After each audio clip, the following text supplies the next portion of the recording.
Ito ay rated SPG, striktong patnubay at gabay ng magulang ang kailangan.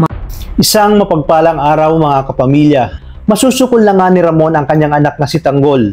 At sa init ng labanan, walang pakundangang tinamaan pa ang isa sa mga tropa ni Tanggol.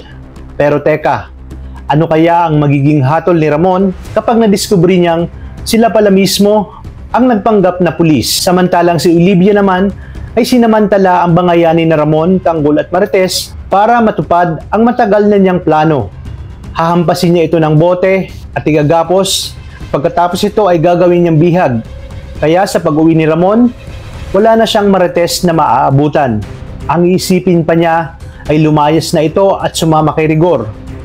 Samantala, malalaman naman ni Tanggol na wala niya ang kanyang nanay Tess sa mansyon ng mga Montenegro. At syempre, sino pa nga ba ang pagbibintangan kundi si Ramon? Kaya naman mas lalo silang magkakabangayan ni Ramon. At ito pa ang tunay na plano ni Olivia. Gagamitin niya si Marites labang kay Tanggol kapag naupo na sila bilang mayor at vice mayor. Doon niya ibubulgar na hawak niya ang nanay Tess nito. Pamimiliin niya si Tanggol kung trono o pamilya.